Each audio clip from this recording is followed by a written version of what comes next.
Hi, this is Jensen. In the United States, about 1 in 5 children grow up in poverty. That's an astonishing number. What it means is that a great deal of kids, a huge number of kids, simply are not getting the type of skills, the type of attitudes, the type of enrichment that's going to help support their academic achievement. Now, if you're frustrated with how your kids are doing, if you struggle with daily discipline issues, and if your test scores need a boost, listen closely.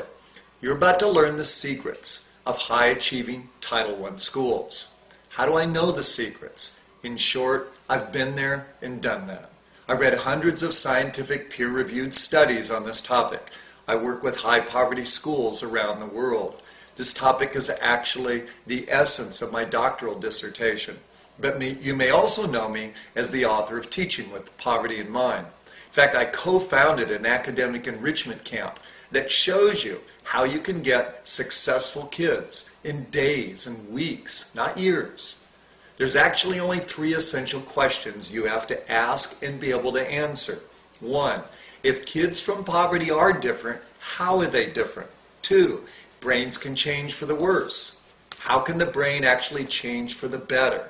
And 3, how do we operationalize those changes in a Title I school and in a classroom environment? So the answer to the first question is yes, kids from poverty do grow up differently, and because their brains have adapted differently, the kids are different. It's true that their neurons in the brain are even different. They're designed by nature to reflect their environment, not to rise above it automatically. Areas of the brain that are affected by poverty include the exposure to stressors. They influence our working memory. They influence impulse regulation, our visual spatial skills, language skills, cognitive skills, emotional development, our stress response, and even conflict resolution. Now, this is a critical understanding. 1, your staff should know that the students that you have are not lazy, their brains are different.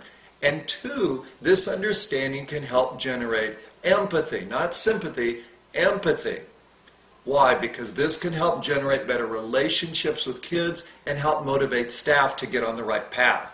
Now, what's the result of all those differences? What the evidence suggests to us is that children of poverty are more likely to have different types of experiences. That means exposure to things such as health and safety issues, chronic stressors, substandard cognitive skills, or even impaired social, emotional relationship skills that hurt them in a school environment. Now, not every low socioeconomic status kid is going to be heavily impacted, but on average, most will, the majority will. So the answer to question number 2 is yes, brains can change for the better.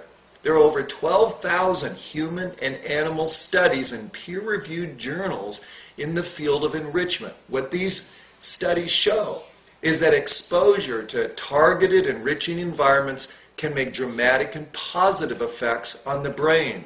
In other words, this brain that you and I think used to be fixed, we know it's changeable, it's malleable if you do the right things.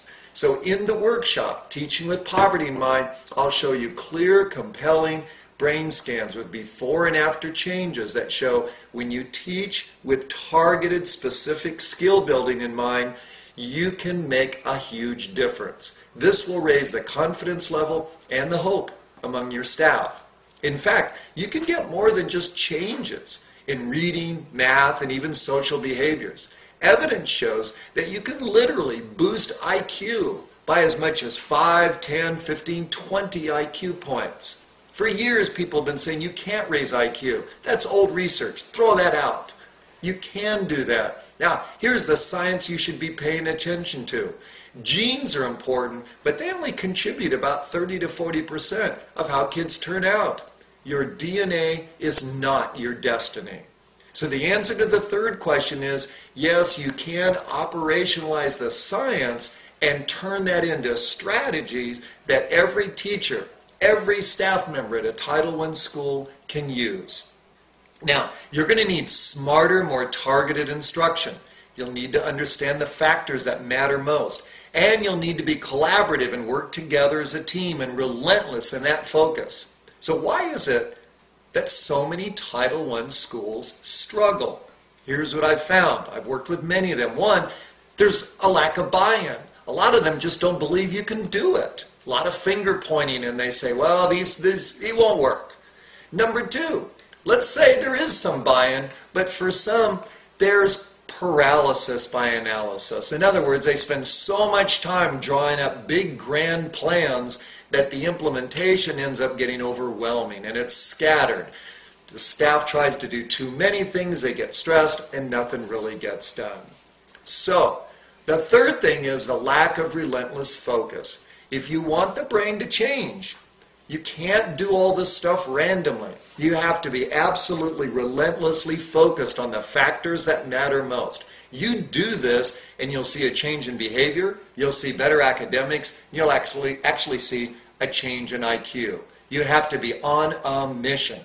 And you have to start with laser-targeted instruction at the core of all the achievement factors. So anybody who says you can't get miracles, either they don't read the research, they don't know how to apply them, but they've never seen it done before.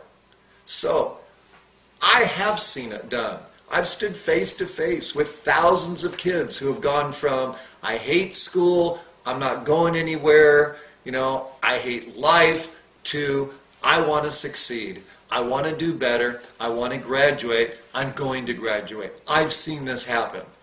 I've seen it work so well that it just blows away all of that constant stream of craziness and snake oil that people are trying to sell to schools. Here's what I'm saying. If you match up solid research with solid strategies, you're going to get results.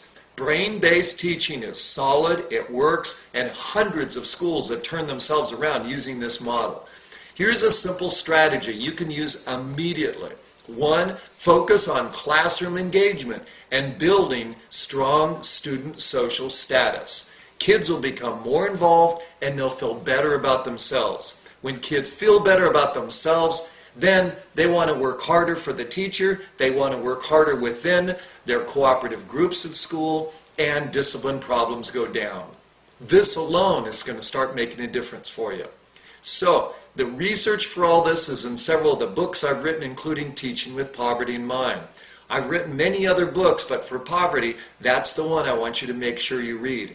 If you want to get your life back and you want to get some excitement in your classroom and start seeing results and turn this thing around, you're going to have targeted instruction. I'll show you how to do that. You can get amazing results. Don't give up hope. Here's how you can take action now. Go to our website, www.jensenlearning.com. There on that page, you'll see a drop-down menu for workshops. Check out that. You'll pull down a tab to where it says Teaching with Poverty in Mind. I want you to check out that workshop. I'm Eric Jensen, and I'll see you at our amazing 4-day Poverty Success Workshop.